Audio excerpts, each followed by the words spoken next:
Good morning, everyone. Welcome. Why don't you come on in and grab your seat, make yourself comfortable, get settled in at home, and we're going to begin with a centering song.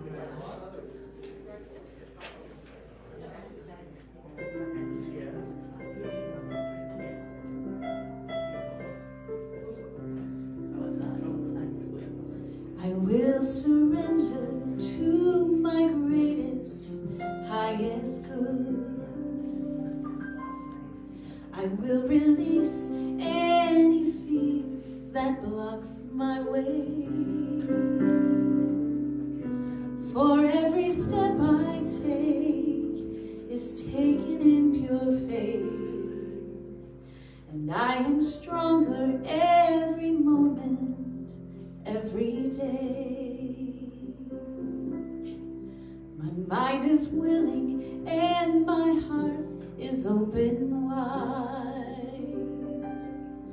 I trust my instincts and let spirit be my guide.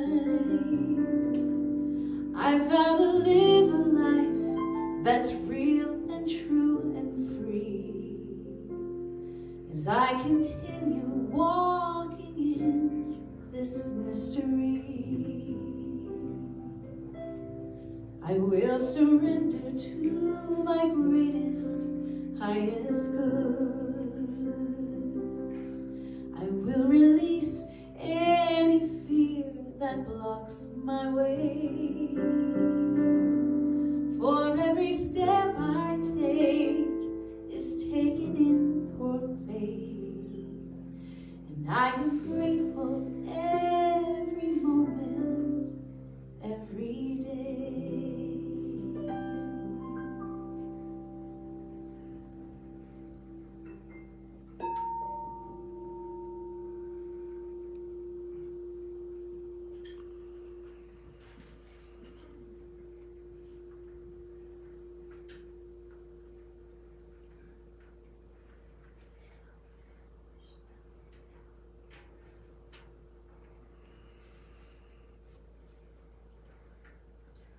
Let us surrender and go within,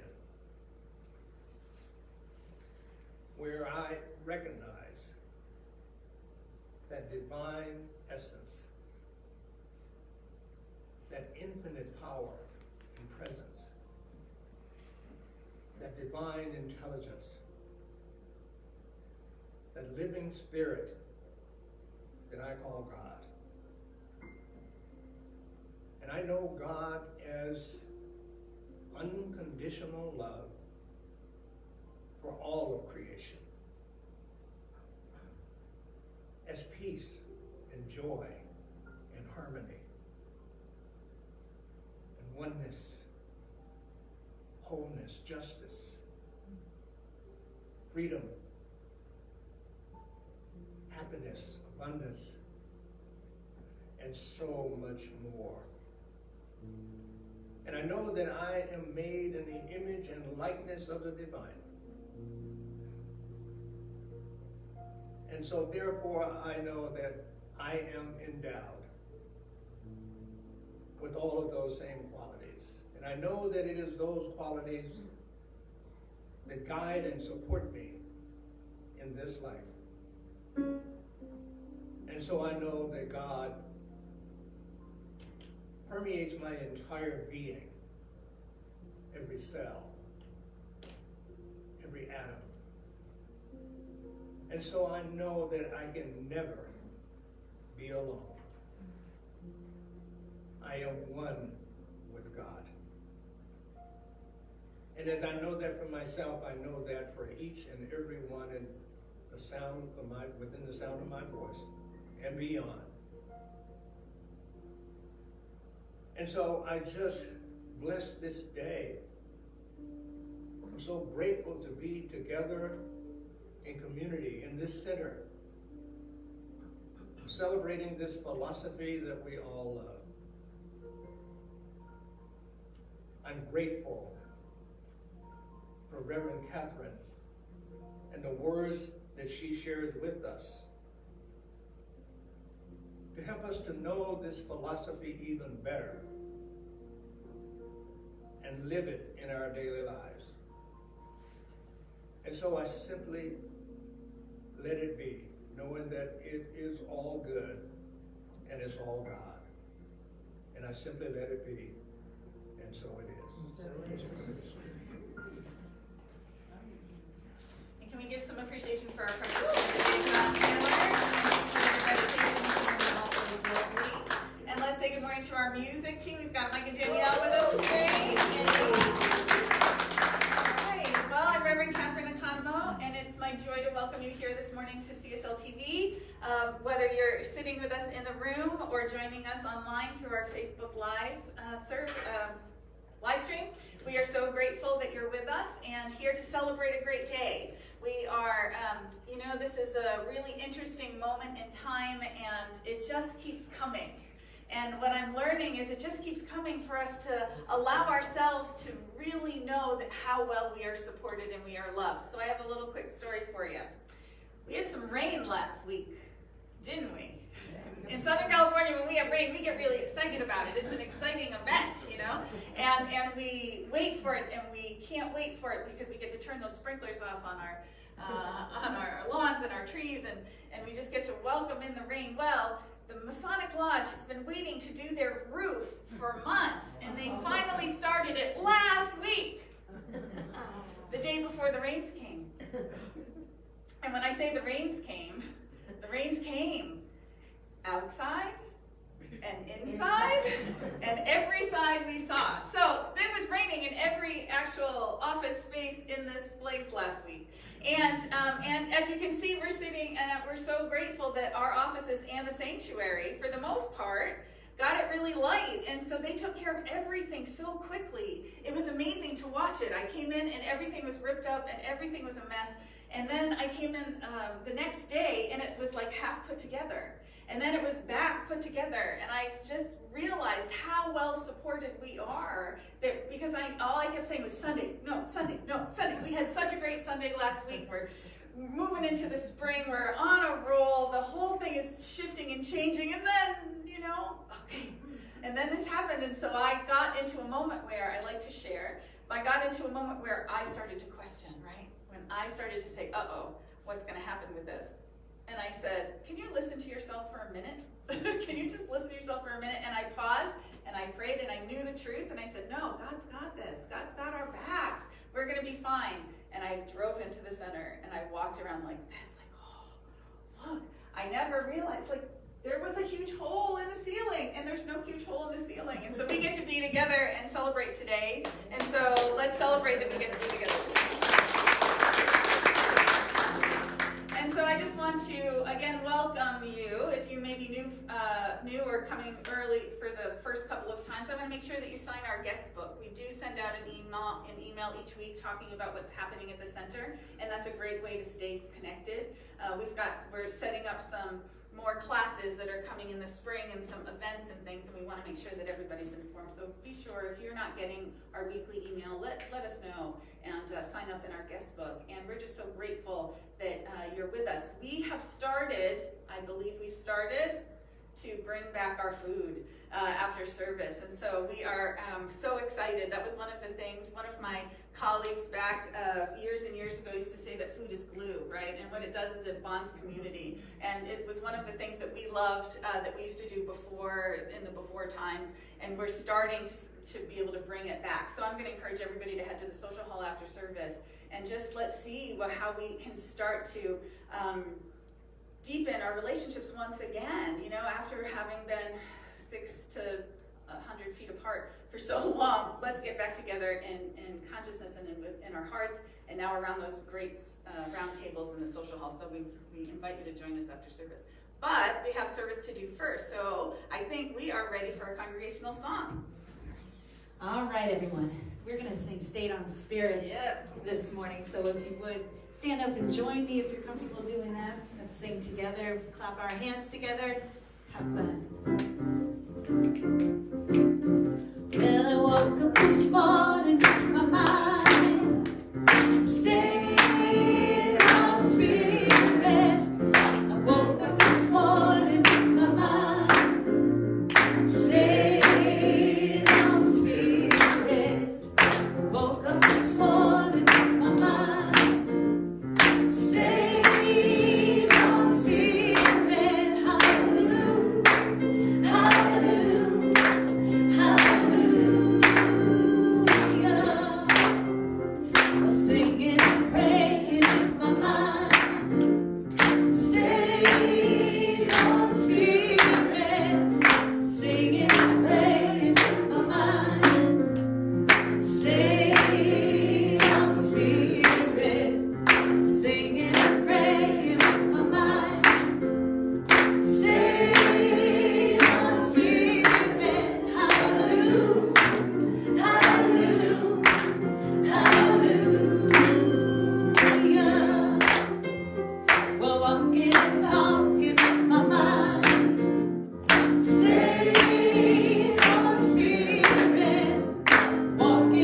up and moving? Yep.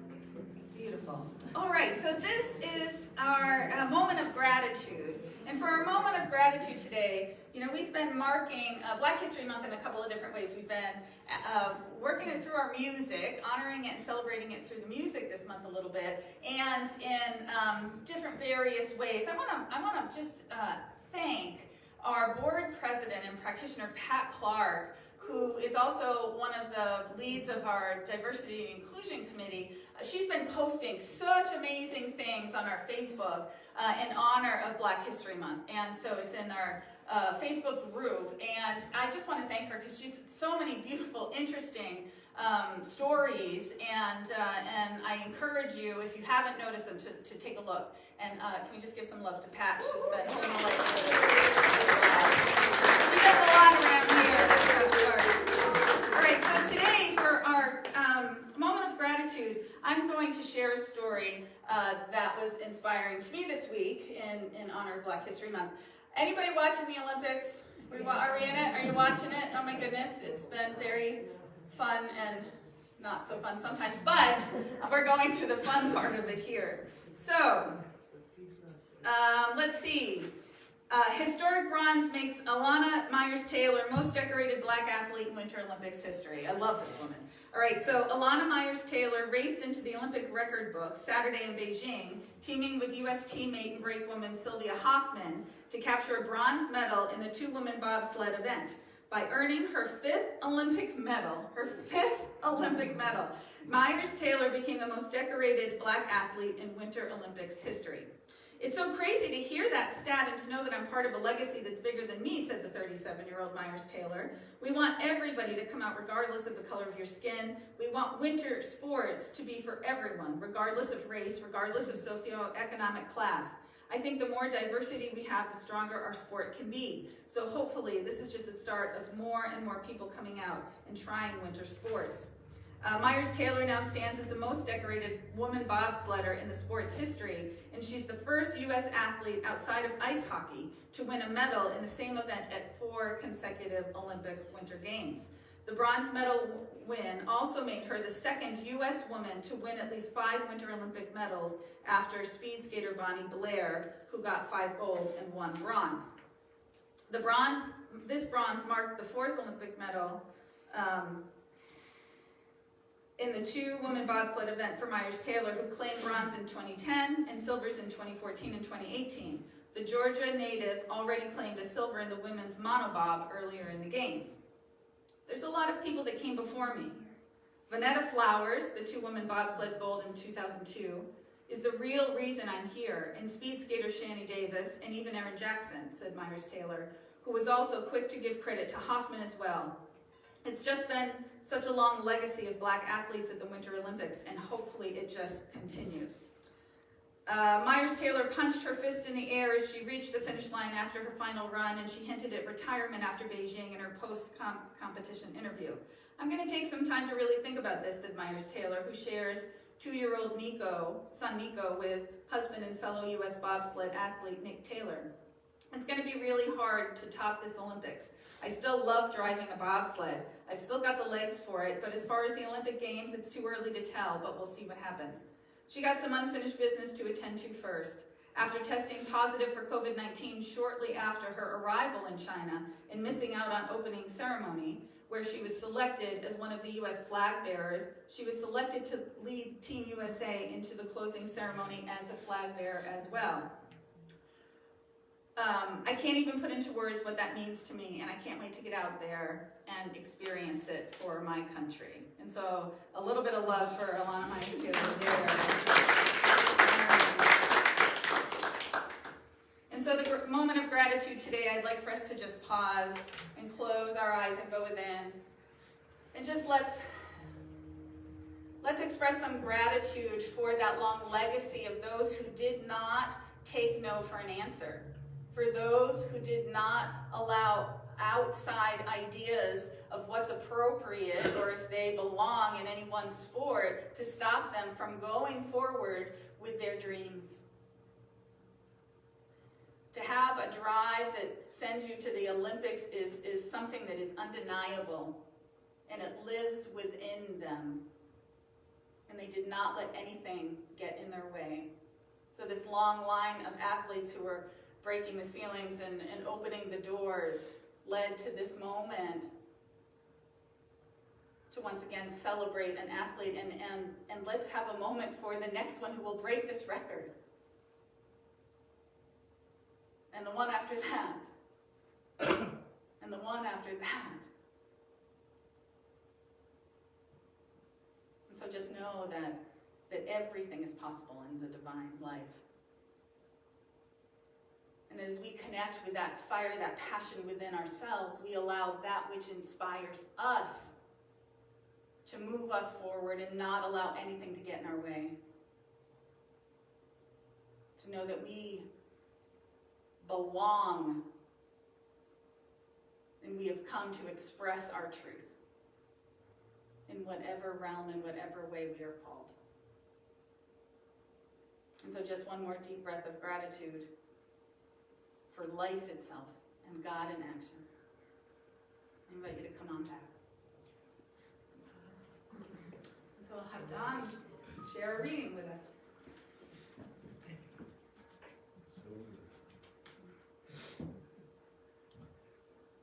Our spiritual reading today comes from our book of the month for February. It's called Radical Forgiveness by Colin Tipping.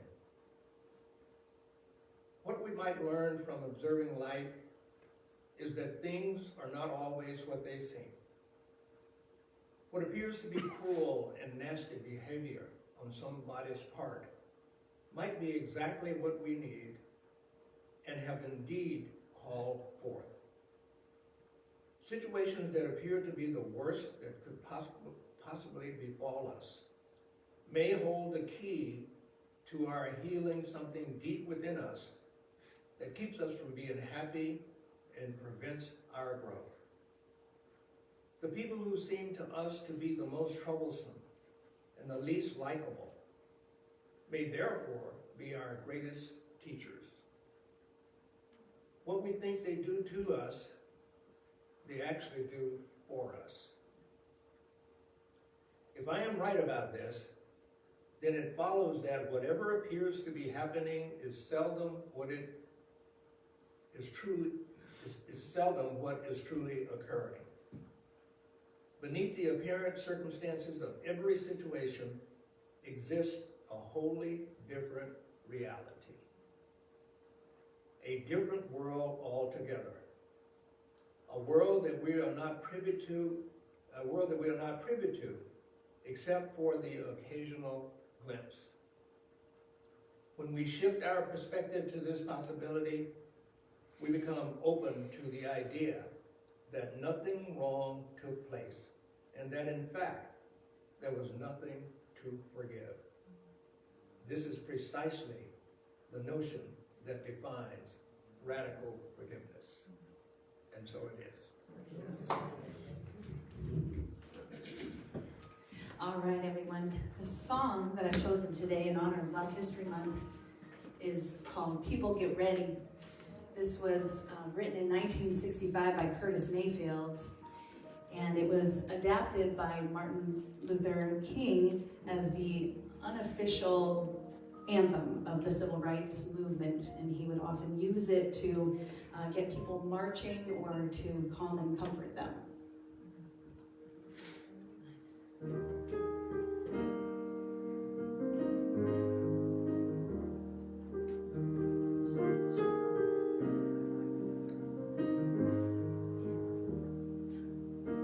People get ready, there's a train coming. You don't need no baggage, you just get on board. All you need is faith to hear diesels humming.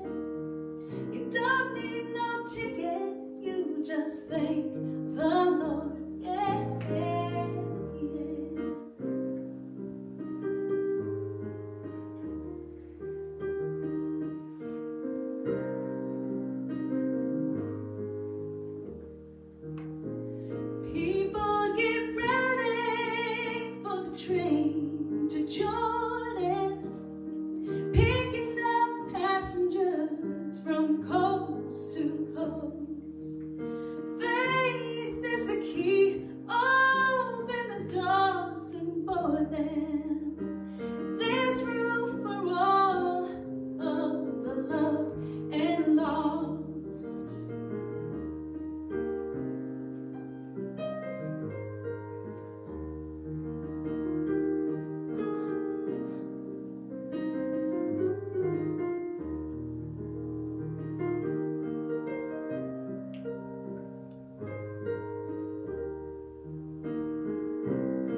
own.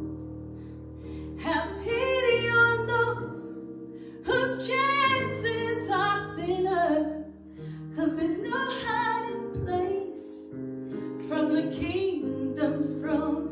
Oh, people get ready, there's a train a-coming. You don't need no baggage, you just get on board. All you need is faith to hear diesels humming. You don't need no ticket, you just thank the Lord. I'm getting ready. Yeah, yeah, yeah.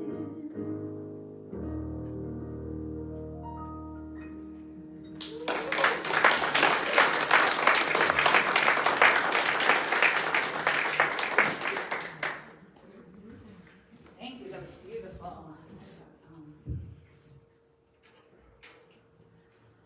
All right, so here we go. So our theme this month is Living Everyday Wonder, the Inner Life.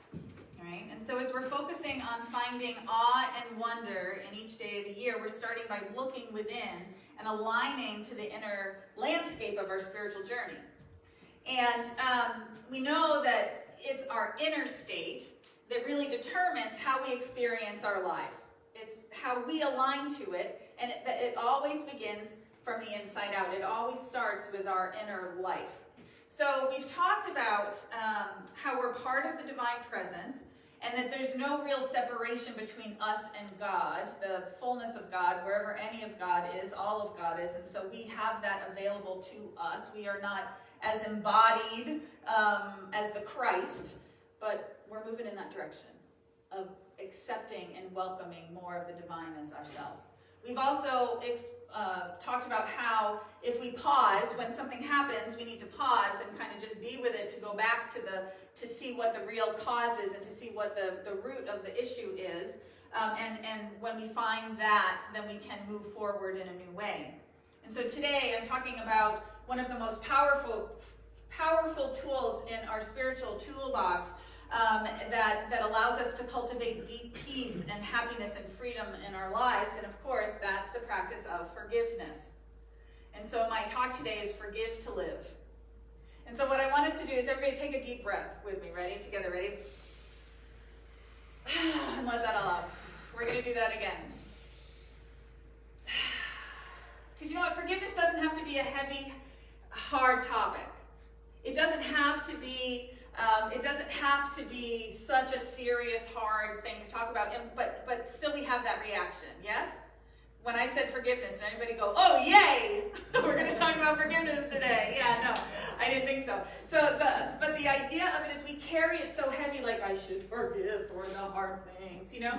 And the truth is that there are some things that are going to be really hard for us to forgive no matter what. I'm going to start with that.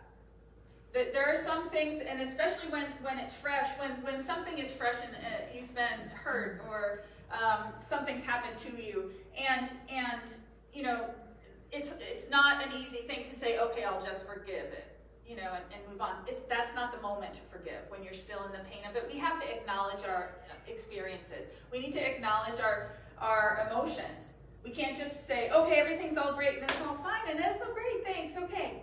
Yeah, that doesn't work, right? Because what happens is it'll turn around and it'll blow up later on. So we need to acknowledge what we're feeling, but what we also want to learn about forgiveness is that we know as the whole idea of healing happens with us letting go and unplugging. I think my theme for the year is going to be the old-time operator. So every time I talk about something, just know I'm talking about either plugging into something or unplugging from it and plugging into something else. Okay, I keep bringing that up week after week, so I think it's going to be the theme for the year. What do you plug it into, and what do you want to unplug from? In order to unplug from the pain of a situation, we need to move in a different direction, right? And when you're in the middle of the pain, it's not always the right moment to try and get to forgiveness. You have to take care of yourself. You need to honor what's going on with you And then you can get to a place where you could start to move into forgiveness. So I actually do love talking about forgiveness. I love it. It's like yoga or Pilates or CrossFit, right? It's an exercise that can be pretty challenging, but it's transformative when you do it. And if you commit to doing it, then it's something that will allow you to really transform your life. Because when we commit to living a life of forgiveness and where forgiveness is the norm, you have a chance to peel away those layers of the old hurt and disappointments that we all carry around and free yourself from old resentments and regrets of the past to be able to move in a new direction. Have you ever gotten to a place in your life when you feel like, oh, I just can't deal with this same person again? That it feels like different characters keep coming back embodied in different people, and it keeps creating a similar dynamic, different, same dynamic, different day, different person. Have you ever had that? Anybody? Yes, no, maybe just me? Well, that is because we have not acknowledged and handled the original situation. So it has to keep coming back because your life is for you. And your life is for your growth and your expansion and your evolution. And the situations of your life are going to be set up to allow you to look at what needs to be looked at and handled so that you can move into that next expression, to that next realm of growth. We are here to grow and expand and embrace life in a full way. And so life is here for you. It's not here something to be. We don't need to conquer life. We don't need to hide from life. We don't need to pretend it's not happening. We're dancing with life. We are dancing with life to allow for the joy and the freedom that you get when you're being spun around a dance floor with an able partner who's gotcha and knows what they're doing, and it's so fun. That's the picture of life, dancing with you. But what happens to most of us is we're afraid of life so much that we end up tripping over it and hiding from it and running into the bathroom in the dance and pretending that it's not happening, or kicking it and running the other way, right?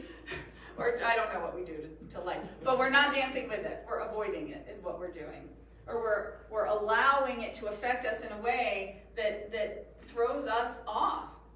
And so what forgiveness does, when you're willing to be present in the moment with what's happening with you, what forgiveness does is it shows you, you know what, this is not what's about this happening in front of me. This reminds me of something that happened a whole long time ago, and a not so long a time ago, and a not so long a time ago, and oh yeah, it's happening again. Maybe there's something for me to look at in this. Maybe life is trying to tell me something about me that I don't know. It's trying to tell you that you're stronger than you think you are. It's trying to tell you that those stories that you tell about yourself, that you're unlovable, or that you're not worthy, or that you're not as good as so-and-so next to you, or it'll never work out for you. Whatever the Eeyore thoughts that we're carrying around in our head are not true. And what life is trying to do is trying to prove to you. Life is trying to prove to you that you're more capable than you think you are. So from the Bible, from Luke 6:37, do not judge and you will not be judged. Do not condemn and you will not be condemned. Forgive and you will be forgiven. And Jesus taught about forgiveness. I always talk about this. I love how Jesus taught about forgiveness. Jesus said, you should be forgiving. And his disciples said, so we have to be a little forgiving, like 7 times forgiving? And he's like, no, 70 times 7 times forgiving, And I always, as a kid, I was like, I don't get what that means. 70 times 7, I don't want to do math when I go to church. I don't like to do math when I go to church, So, but the idea is that you just forgive all the time. That's the idea, is that Jesus taught us that we have a forgiving attitude. That is how we are to live. And so I wanted to start with a story. There's a couple that had been together for many years, and the wife made a really horrible mistake.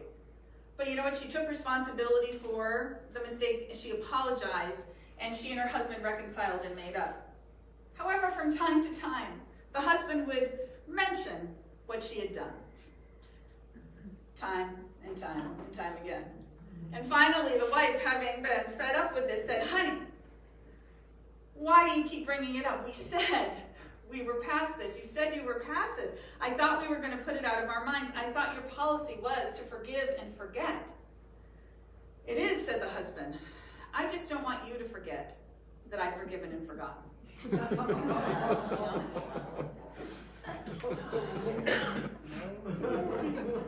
Yeah. Forgiveness is a tricky topic. It's a tricky topic to talk about. We've all got different ideas about what it means and how we were taught about it. And mostly we were forced, right? Like we were forced into being forgiving. Johnny, forgive your sister for hitting you over the head with a hammer. She's your sister, for God's sake. You know what I mean? Like how many people heard that? Like the idea that we were told that we are supposed to forgive, but we haven't ever been taught how. Nobody learned how to do it. And I think that's because we tried to keep it on the human level. And let me tell you, on the human level, when something happens to you, and again, we're talking about small, whatever, small to big things, anything that happens to you. You know, when something happens to you, if we keep it on the human level, what happens is that we just react. It's like those toddlers. Have you ever seen a video of a toddler who trips over a toy and then gets mad and hits it because it hurts itself, and it's mad at the toy because it tripped over it, That's kind of how we are on the human level. You can't help but react when you're hurt. And sometimes in us, all of these reactions live, all of these instincts live in us, and it's where we put our attention as to what's going to come forward. And so if we are not constantly focusing on who we want to be in the world and working on being accepting and forgiving of ourselves and the people around us, we're just going to be reactive and be like that little toddler and kick the toy when you trip over it.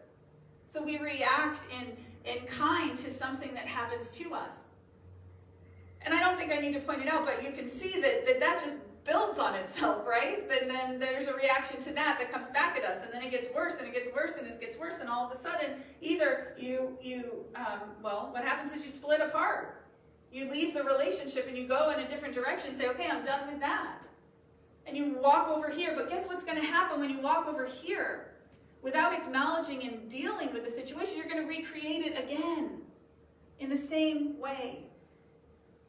And so the idea of forgiveness, when we practice it, is we get to start to peel back the layers of the years of things that we have just gone on from without acknowledging. Have you ever felt like overwhelmed, just overwhelmed with the heaviness of the challenges that we carry? And we all get that sometimes. We just get weary. And I think we've come off a time in this last couple of years where so many of us were just weary. And it's time to lay our burden down when we get to that place. Because the human can't carry it. Just the human nature of yourself, your ego, your personality, the individual that you are can't carry it. But we can lay it down if we move into a place of divine forgiveness.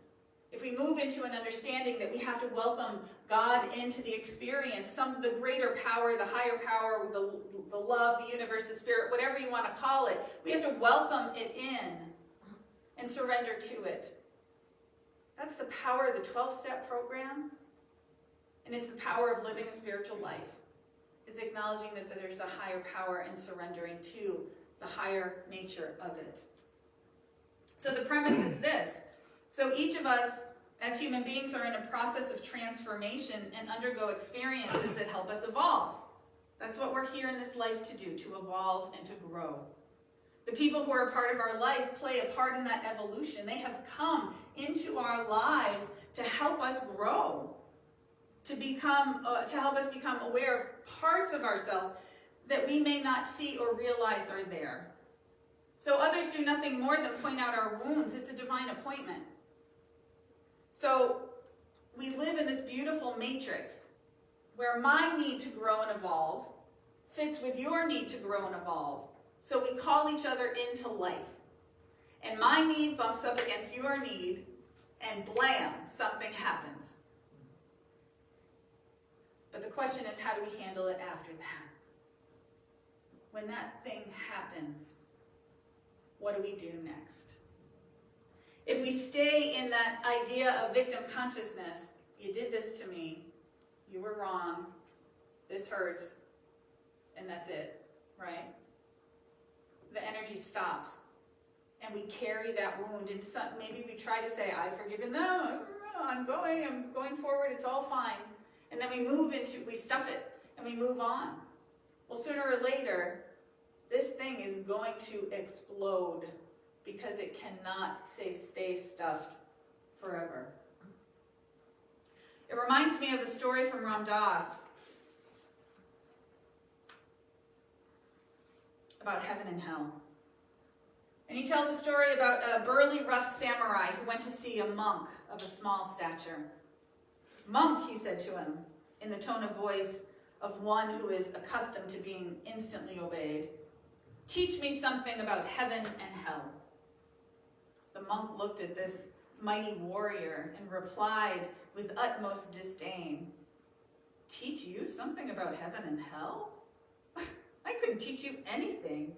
You're dirty. You smell bad. Your sword's rusty. You're a disgrace to the lineage of the samurai.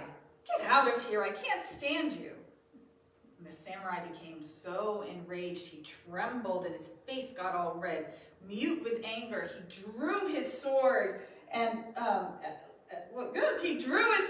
and raised it to kill him. "That is hell," the monk said suddenly. The samurai shuddered at the thought of the compassion and submission of this little man who had risked his life to show him hell. And slowly he lowered the sword full of gratitude and suddenly a peace. "And that is heaven," the monk told him softly. It's what we choose to do in that moment that's going to tell which path we're going to take, whether we're going to go on and try and do it on the human realm or whether we're going to move into a place of inviting the divine in. When we look at the situation from a spiritual eye, you can start to see that the experience showed us something about ourselves. We can see that something higher is happening here, and even if we can't understand how, we can move in the direction of opening to it so we can engage in the process of forgiveness with the help of God. Now, there's a piece of our philosophy that gets a little tricky. And without a deep understanding of it, it's hard to embody.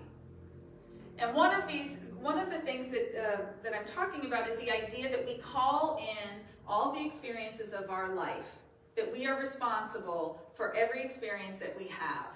And that we are, and that so even the good stuff and the bad stuff, we've needed it for some reason.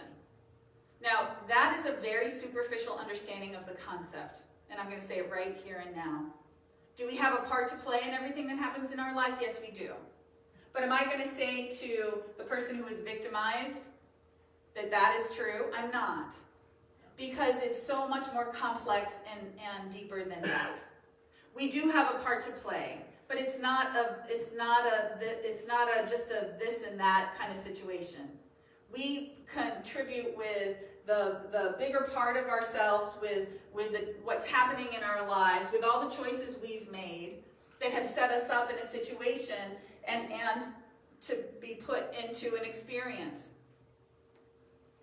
So I'm not going to say that we're not going to do any victim blaming on this or victim shaming in this concept, right? Do you see where I'm going with this?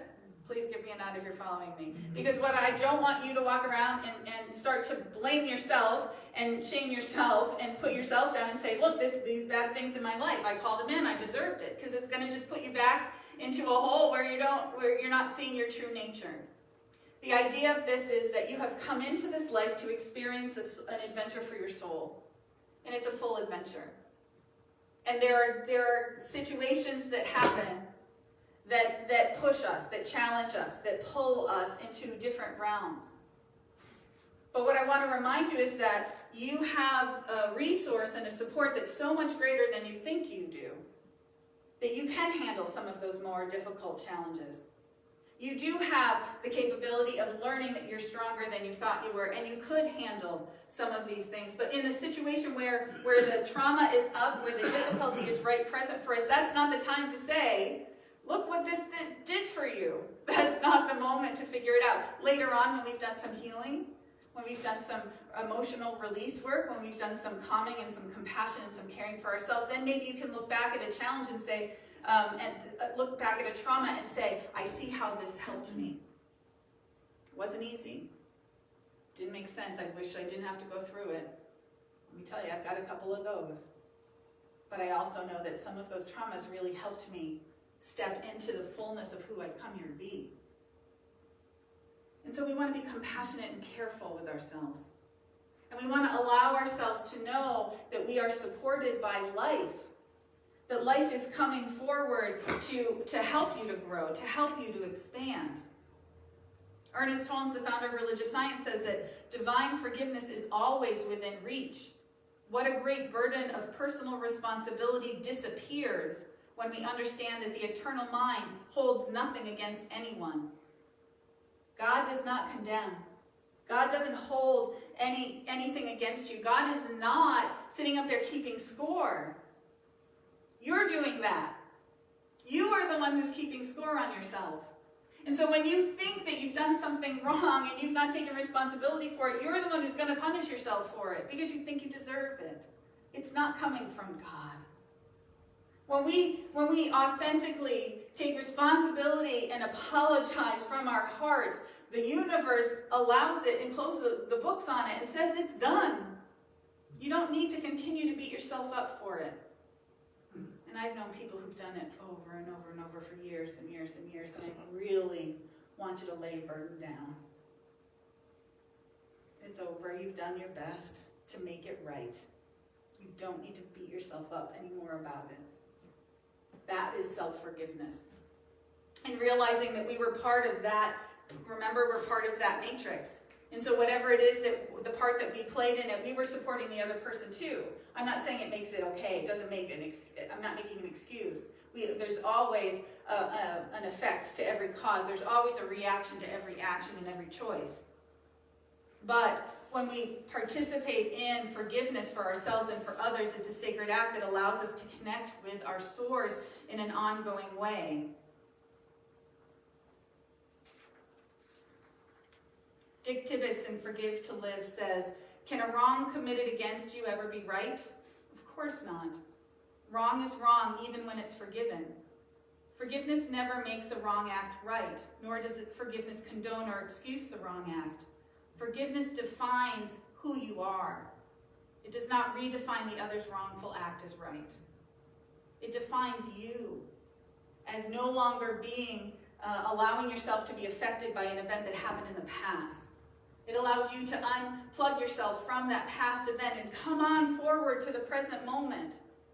When we can start to see that something else is operating in our reactions, we can start to go back in time and see what needs to be healed from our past, what needs to be accepted, what needs to be acknowledged. Because in the present moment is our creative power. In the present moment is where we can shift any situation that we're wanting to move in a different direction. If all of our energy is used in holding down those things of the past and then worrying about the future, you've got nothing for the moment. So that's why our spiritual practices and everything that we do brings us into this present moment to remember that we are perfect just as we are right here and right now, and that we have this power and this presence of God supporting us and sourcing us and loving us into our fullest experience and expression. Forgiveness is not always an easy practice, but it's the real deal, and it's transformative for us. It takes a lot of personal strength to allow yourself to take a look at what's wanting to be healed and revealed in you.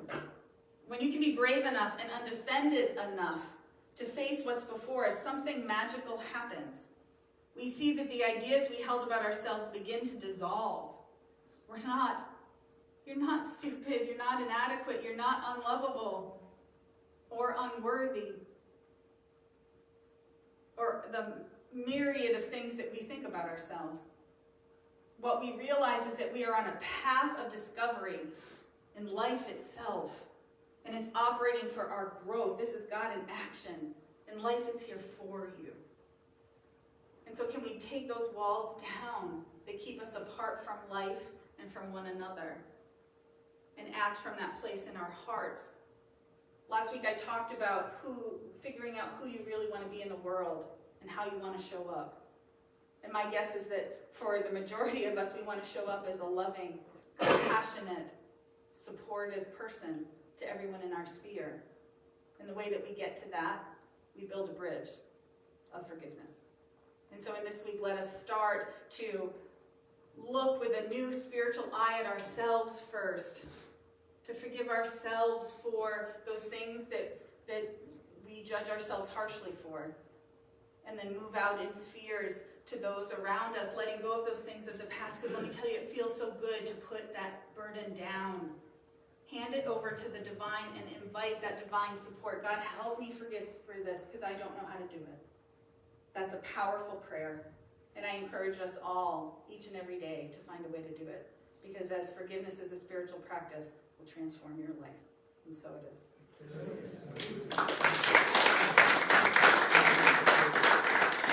let's invite Danielle and Mike back.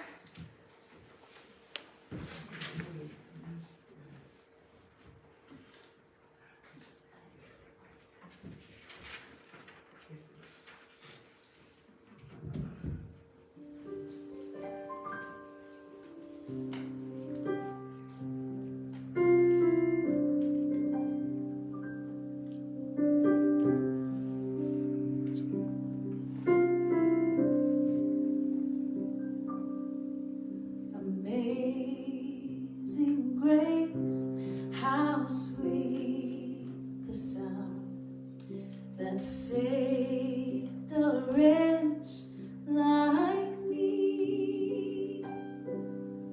I once was lost, but now I'm found, was blind, but now I see. 'Twas grace that taught my heart to fear, and grace my fears relieved. How precious did that grace appear, the hour I first believed. My chains are gone, I've been set free. My God, my Savior, has ransomed me. And like a flood, His mercy reigns, unending love, amazing grace.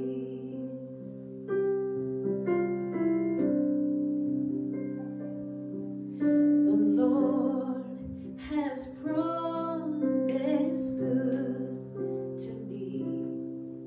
His word my hope secures. He will my shield and portion be, as long as life endures. My chains are gone, I've been set free. My God, my Savior, has ransomed me.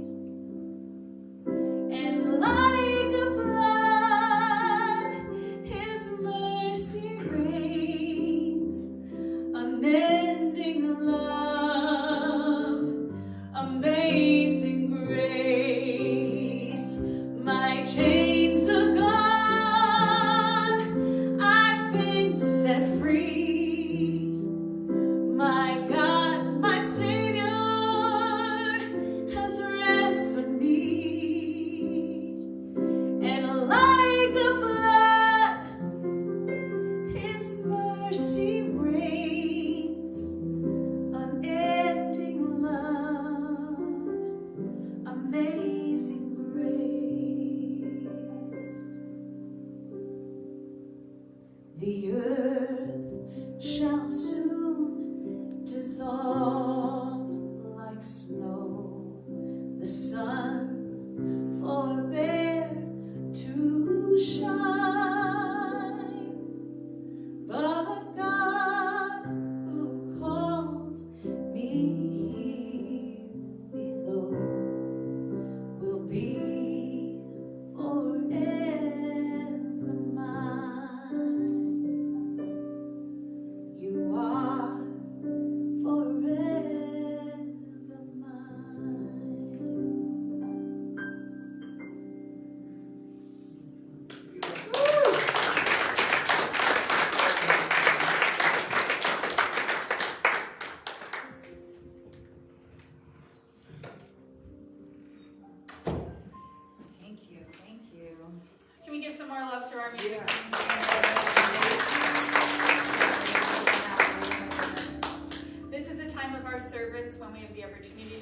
all of our volunteers. And just let you know that we're starting to build back our volunteer teams again, and we're starting to, put some things together. So Pat Clark, who I talked about before, is our board president. She's on our diversity team. She's also head of our hospitality. So she's the one to talk to if you're interested in bringing food on Sundays and getting into the food team with us. Talk to Pat about that. And if you're wanting to kind of step in and participate a little bit, we've got a couple of teams that we're building. Our tech team with our PowerPoint and our live stream and some other things that are going on here. So we are ready to kind of jump back in a new way. So we encourage you to step up if that's something. And we're grateful for your ongoing support of the community. We're getting ready to have our annual meeting, and that's going to be in about a month or so, and we've got some board positions open. If you are called to serve in a greater way here at the center, come talk to me or mention it to Pat Clark, the board president, and we'll start to talk about that process in the next couple of weeks. Because this is an interesting time for the center. We are recreating, we're rediscovering, we're imagining what's possible for spiritual community and who we want to be. We are becoming something absolutely new. From the time this whole thing started, we're in a new building, we're a new experience, there's a new way of being together. And so this is a great opportunity. And so we're so grateful for everyone who has leaned in and supported us to get to this point, because let me tell you, it has felt like we've been holding on, right? It has felt like we've just been holding on. But this is a time for us to move into creativity and move into that energy of the fresh new, what wants to come forward. And so as we all lean in, financially supporting this community, that's the possibilities of what are endless, of what could come to support us and to support our families and welcome back our kids and start to expand again and all of those wonderful things that we've done and more. And so we invite you to join with us in this exciting moment. And we're so grateful that we have journeyed together thus far. And so let's take your offering and place it upon your heart and let us just bless it.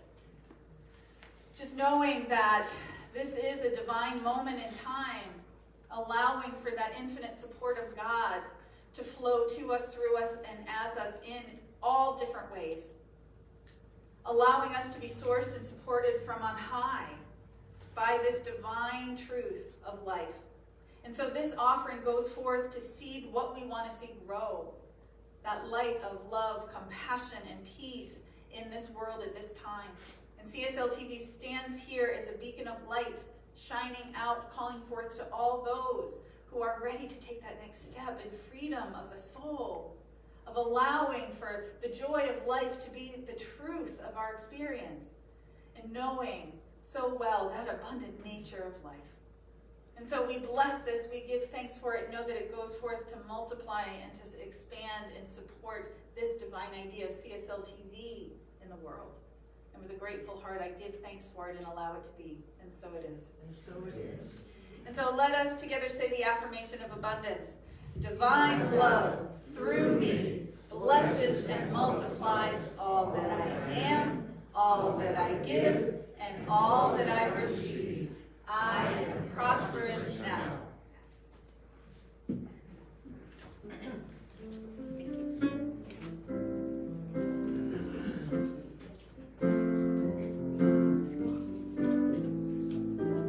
God is my source. God is my power. God gives me everything I need. So I give thanks for all my blessings. God gives me everything I need. God is my source. God is my power. God gives me everything I need. So I give thanks for all my blessings. God gives me everything I need. Yes, you could give some love. We love love. Great. So I have the announcements for today. Our Science of Mind book study continues on Wednesdays online on Zoom. They're currently reading The Greatest Secret by Rhonda Byrne, and that is our practitioners Ann Woodward and Julie Nims. Our men's ministry and our Sisters in Spirit groups continue to meet regularly. The men meet every week on Wednesdays, alternately between Zoom and in person at Journey's Restaurant, and Reverend Michael Summers is in charge of that. And our Sisters in Spirit group is meeting on the third Thursdays of the month at Journey's for breakfast at 9. And they put up a picture last week. It looked like a big, huge table of everybody was having a great time. So we encourage you to join those groups. I'm leading the Community Connection on Wednesday nights at 7 o'clock online on Zoom. It's a great opportunity to come together. We do some discussion, we do some meditation and some prayer work. It's really community building, and it's one-on-one time with me, mostly. So I'm leading them, and we are usually getting 4 or 5 people. It's a really great little group, and we keep saying, this is fun, and it's great, we'll do it, and anybody else wants to join us, we strongly encourage you. So our links are on our website and on the Facebook. The Gifts of Spirit group with Ann Woodward are planning a spring offering coming in May. There's a call out for any artists, poets, crafters who are interested in participating.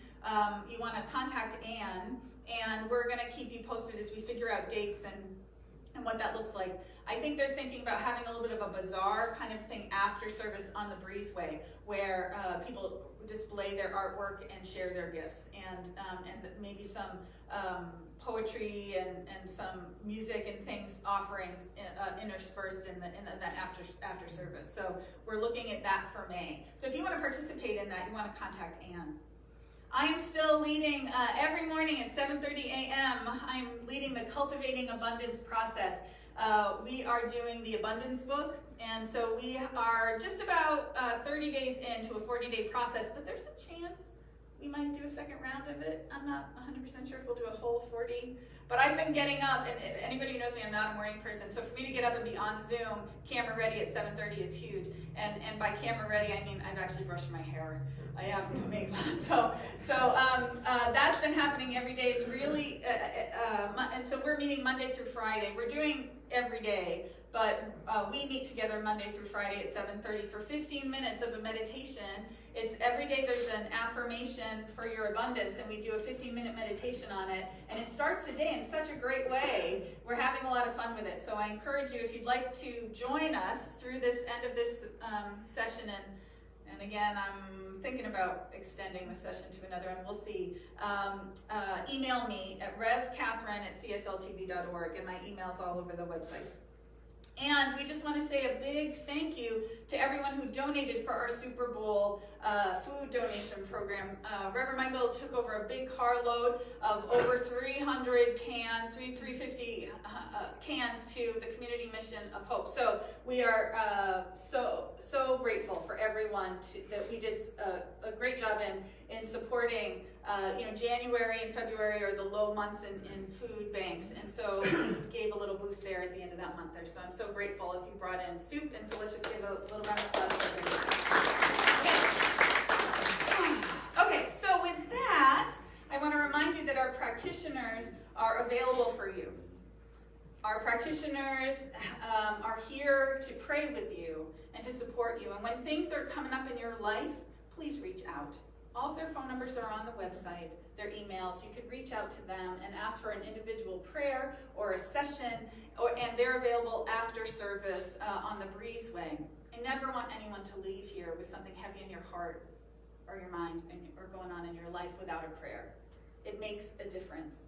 And just even that act of asking for help makes a huge difference. And it's such a great way to step forward and ask for a prayer. It's a good first step.